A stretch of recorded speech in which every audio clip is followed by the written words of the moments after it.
put our hands together to welcome the very beautiful Karen Gillan.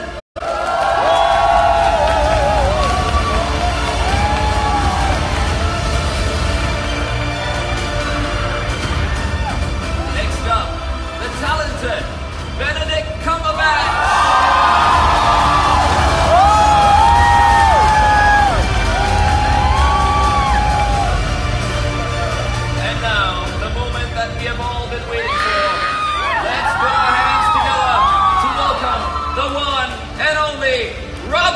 Downey Jr.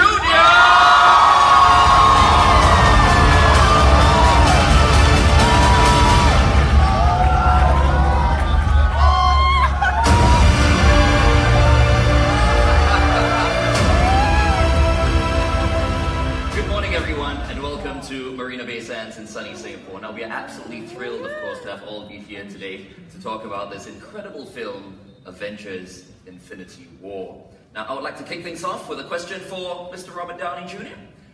How does it feel to be back on the set of Avengers, knowing that this is probably going to be the biggest film of all time? Well, first of all, hi.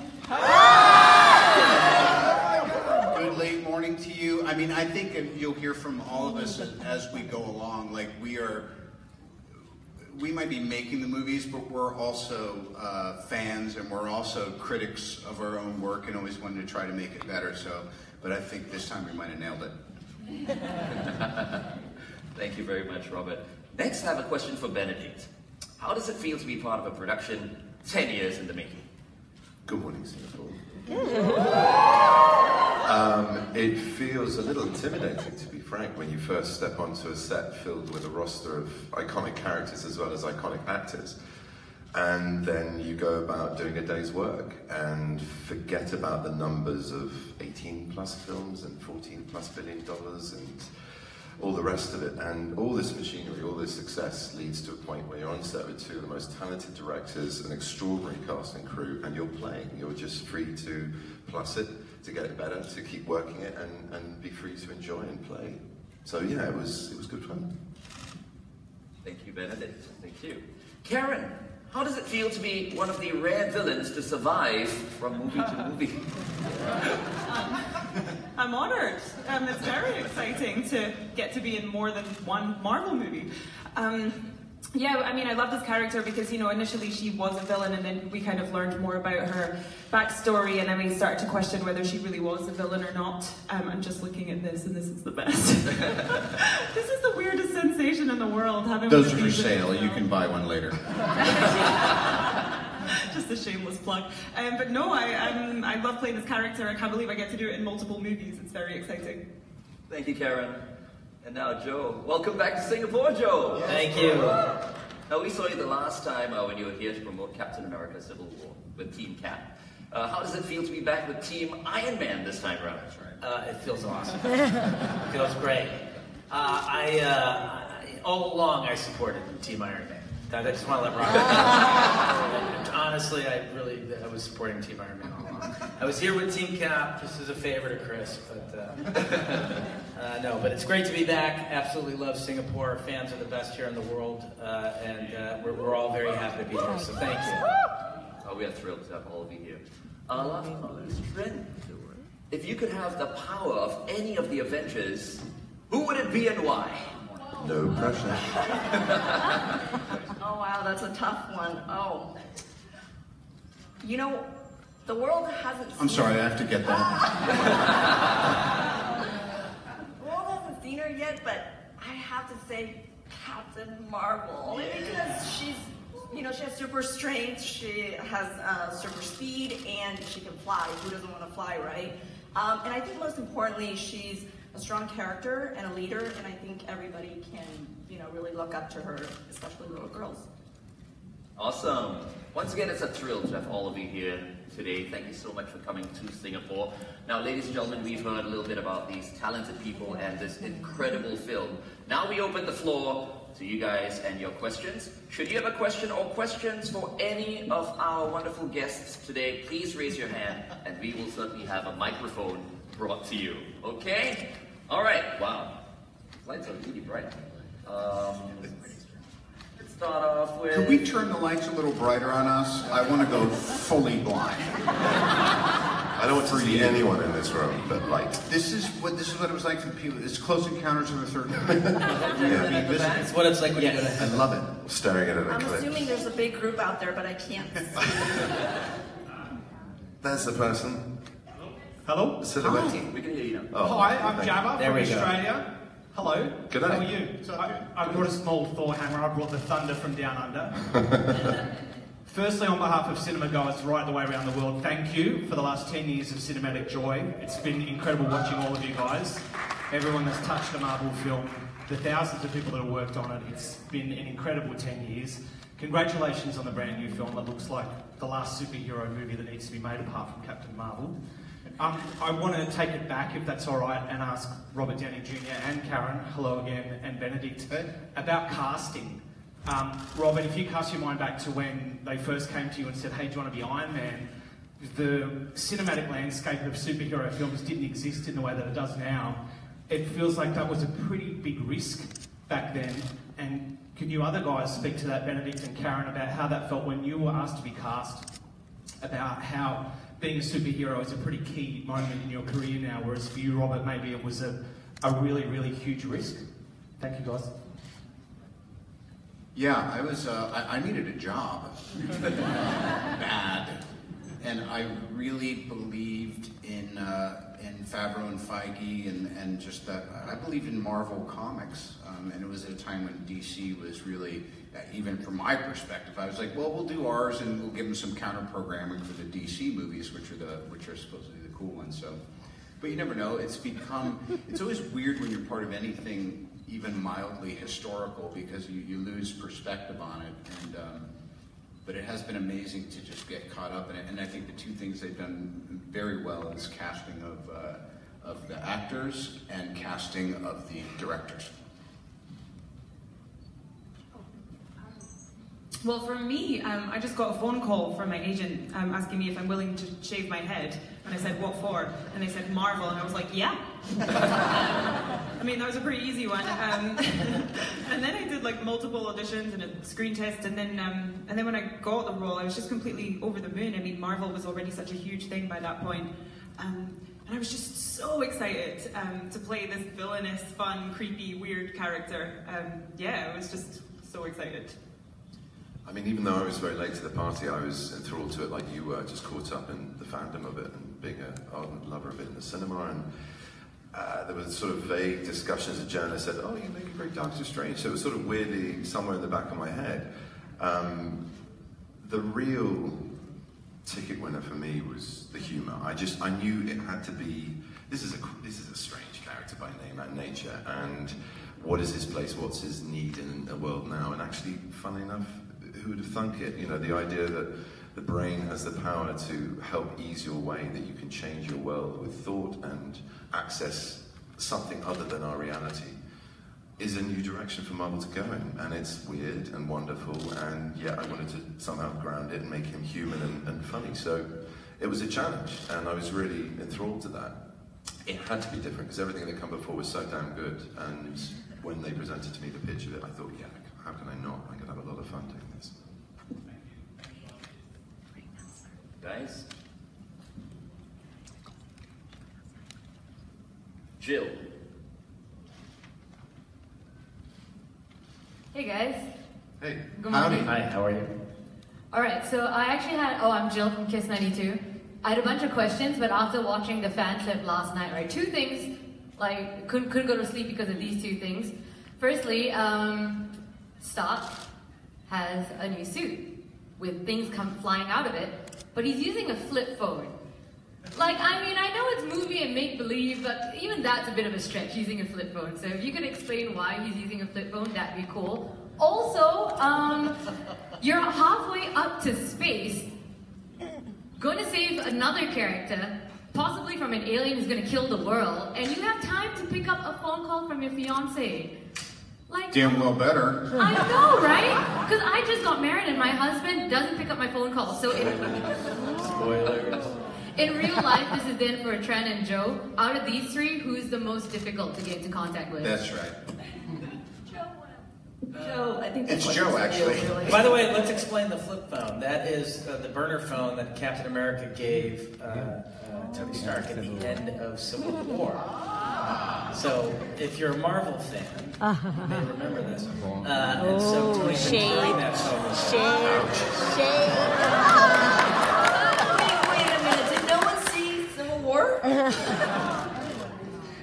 actually, the hardest person to get a hold of these three. Just be honest. Try honesty. No, I'm trying to think who's difficult. I mean, He can get I don't know. I don't think I anybody have Benedict's number, so I would say he's probably not going to get a hold of. That makes me the hardest. If you don't have my number, I think that's me on top of it. Benedict doesn't have a phone. I don't know. No, I so it's just very think difficult to get a hold of. I'm giving you my flip phone number.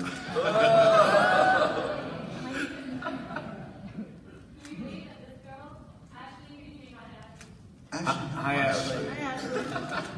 But by the way, if you did see the footage last night, Thanos demands your silence. Please, no spoilers. Yeah. All right. This lady over here, right in front.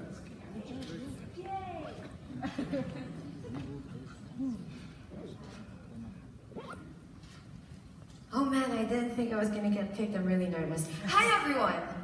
I am such a huge fan. I just want to say first and foremost, thank you for the past 10 years. The MCU has changed my life and it has helped me go through lots of bouts of anxiety. So thank you guys. Especially you, Mr. Stark. I love you.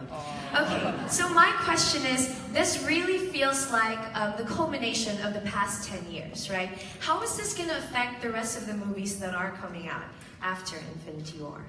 Thank you. There are no movies coming out. That's it. This is the ending.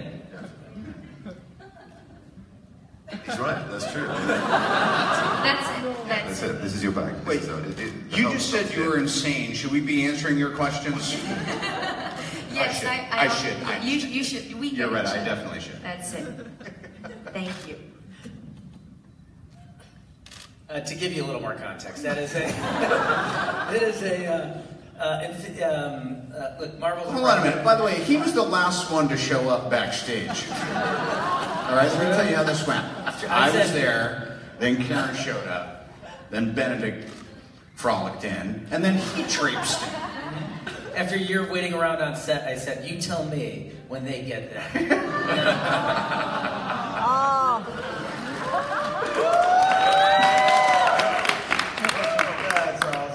But no, Marvel's been writing a book for the last 10 years with these movies. Infinity War is the final chapter of that book. And then there'll be a new book written. And that'll be the next phase of Marvel. I want to say, too, there should be two other figures here. There should be the Trin Tran action figure and the Joe Russo action figure. Yeah! That literally shooting for a year, most of us have gone on to other projects or had a rest or been traveling or found, I don't know, new boyfriends or stuff. Anyway, and they have been locked in an editing bay like they're in like a cavernous abandoned ship together. So thank you. Yes, this is why the light is so bright right now, because we haven't been out. It's a vitamin D lamp. Stops you from getting rickets. It's true that they're the ones with superpowers, them and the extraordinary, line producers who organise our schedules. It is an impossibility, and that in itself is a small miracle, don't you think, Terence? Very true, yes. Yeah, or they're doing what we do. Logistically, without question, I think the most complicated movie in history to put together. I think we shut down Hollywood for a year because we had every actor working in the business scheduled somewhere in the movie. So it's true. All right, from today onwards here in Singapore, we declare Trin and Joe superheroes. Yeah! You heard it here first. Okay, let's see. Daniel? How's it going? Daniel Martin from Live Street now in Singapore. Can I just say, as a comic book nerd that ran to the comic book store every Tuesday, it was a dream to sit in a room and to actually talk about comic books with other people. It's bizarre. One day I'll have a wife who does that with me. In the meantime, though, I gotta ask about Robert Downey Jr. and Benedict Cumberbatch's characters. Doctor Strange sees himself as a protector of the realm and of Earth. Robert Downey Jr.'s Tony Stark as a futurist who, in a way, predicted the onset. Do we see a clash in terms of A-type personalities who are trying to say, hey, I got this, you can take a step back, I'm in charge? No. Get your hand off me. Stop it. Yeah, the clash of the egotistical, sort of vainglorious goatees, definitely. You know, there's a lot of grown-up in the room. Dueling goatees. Dueling goatees, goatee to goatee. What's that? Facial hair girls make an appearance? If that's what we are, we do make an appearance in this movie, yes. Is that what we are? Facial hair bros? That's what we are.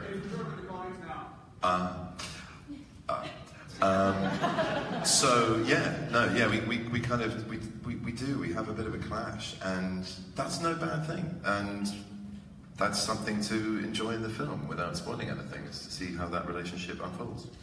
Right? Yeah, and I should have known this just by watching it, but being a big fan of the Doctor Strange standalone too, if you think about it logically, if you want to, with superhero movies, you know, Strange is the guy who actually can, if he has the wherewithal to do it, he's the one who can run through all the outcomes and actually figure out what the most likely scenario is going to be. And I think once Tony recognizes that, that's something that, even though he thinks it might be within his control, ultimately there's a spiritual solution. And if someone has the ability to have that kind of intuition, you can only stay at odds with them for so long. Yeah, for someone who's a brilliant industrialist, materialist, somebody whose logic and science works through the medium of technology as opposed to mind going into the Eastern mysticism, the sort of the holding of understanding of the cosmos and the multiverse. You would think there was not much of Venn diagram meat, but there is. There completely is, of course, and yeah, you just described one. Okay, can we see? Thank you, guys. Eric, the Guardians, the t-shirt. Yeah. Nice t-shirt, Daniel. Liv. Hi guys, I'm Liv from Fox Movies. So good to have you guys all here. Can't wait for the red carpet tomorrow. No spoilers, but is there a scene where we get to see all of you in one room having this epic battle? Or is it just you with suits on, dots on your face, all CGI? And are you going to miss being together, of course? Yes to that last one. Yeah, it's been a riot. It's been great fun. In this film, who's to say there aren't going to be more? I read that in some magazine that the #1 voted moment was the airport fight in Civil War, because so many of the superheroes, and now that the universe has expanded even more, but I think one thing that the creatives always don't want to do is do a bigger repeat of something that's already worked well. So without giving anything away, I think that the challenge this time was how do you top or better or expand something without repeating something that's already been executed well before. It's kind of like I call it, it's the anti-process. Usually if something works, we're just going to keep doing that. Right. Yeah, no, you have to be innovative with each of these films because we've done 20 of them. So I think what's unique about this movie, and if you've been a fan of the Marvel Universe for the last decade, this is the first time you will get to see all of these characters, all of the Marvel characters together in one movie. And that was our approach when we were working on the film. We knew that we had, and there's no reference to Doctor Strange, but we used to say in the writer's room, we called strange alchemy, where we would put together, and by that I mean unique alchemy or unique chemistry between the characters. We would take characters from different franchises who have never been in the same room before and put them together to create combustible relationships. So I think this is sort of the, it's a culmination event. Can't speak to whether you see them all together or not, but you certainly get to see a lot of them together. Awesome, thank you.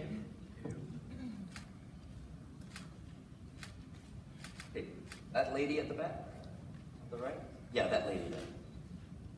Hi everyone, Neela from Australia. Robert, Tony Stark initially wasn't wanted in the Avengers. He was volatile, self-obsessed, didn't play well with others. Obviously we've seen him change through all these movies. How do you think being a part of this universe, part of this family, has changed you? I think I understood the question. What was that last part?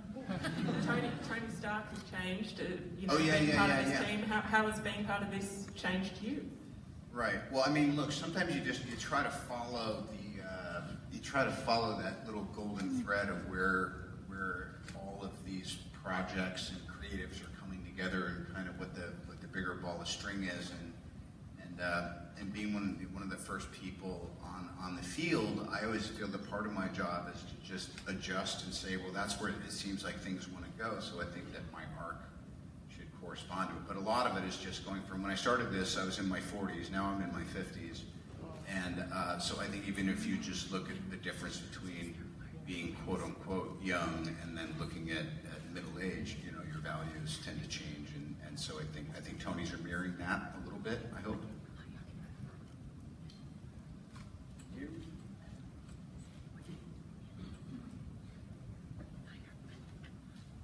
Lady here.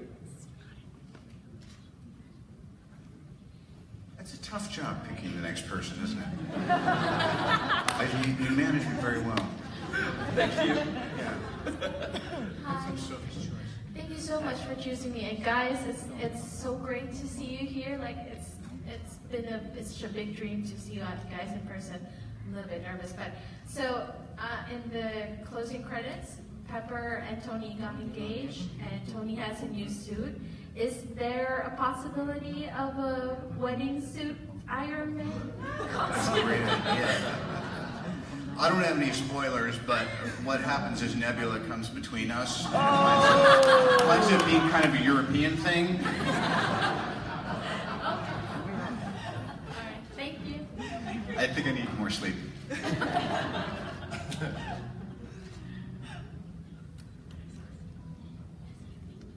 The gentleman over there. Yeah. Wow. Hello, hi Robert, hi Benedict. I'm from India. My name is Ashish. Can we all just appreciate the fact that we just not have Iron Man and Doctor Strange? We have two Sherlock Holmes sitting together. My question is for Robert. I know, I forget.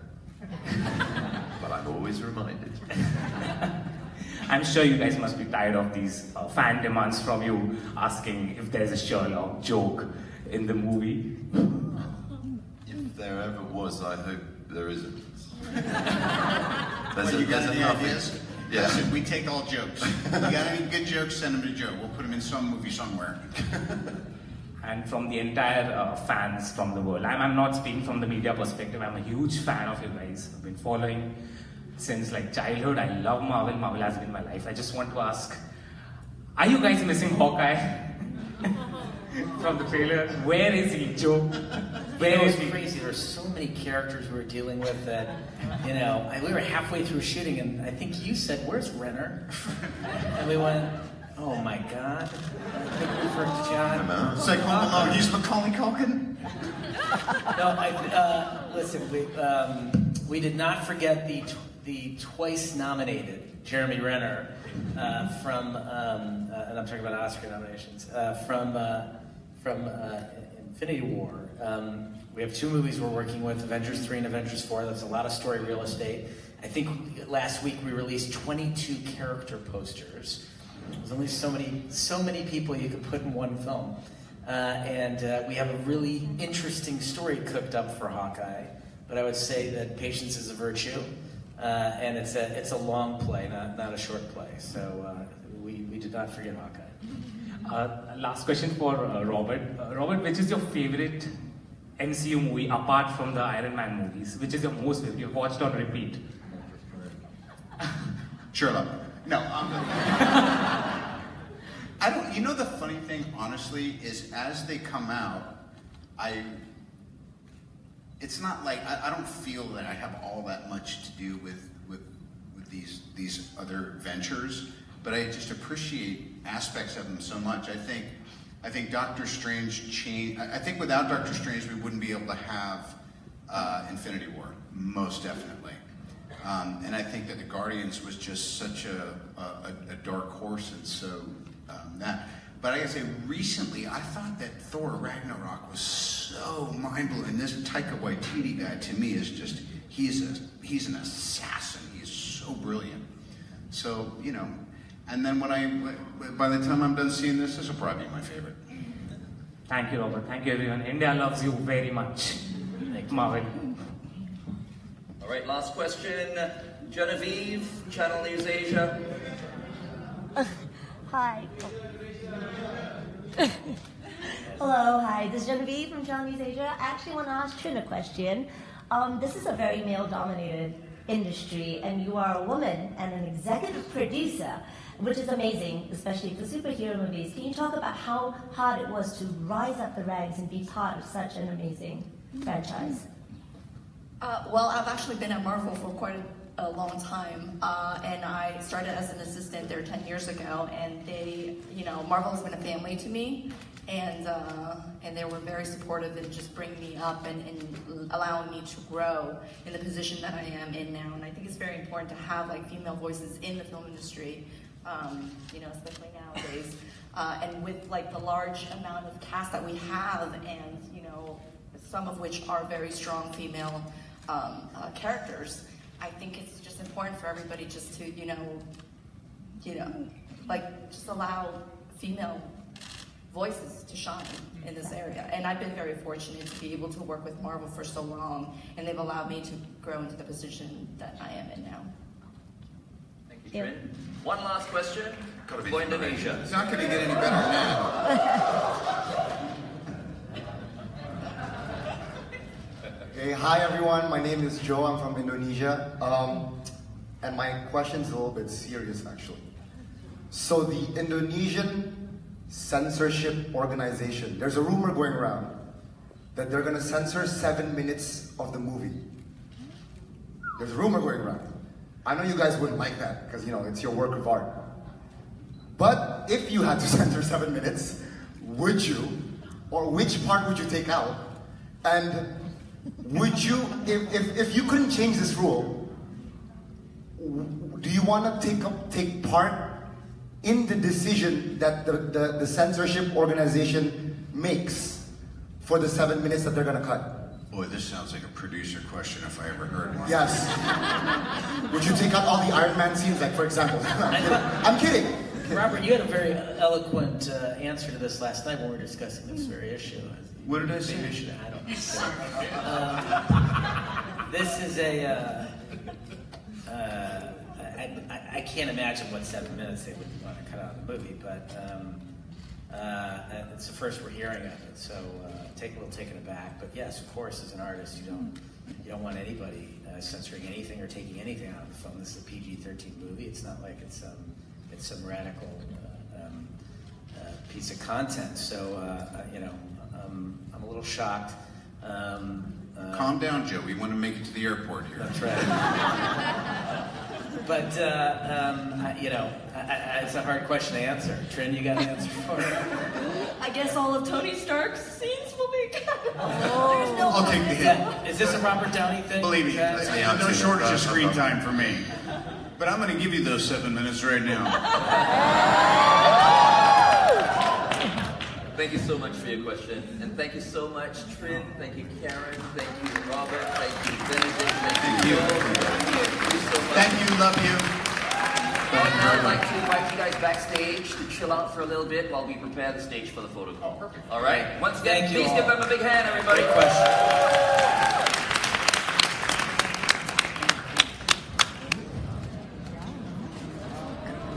All right, photographers, please make your way to the front. Question to Benedict Cumberbatch. Be careful.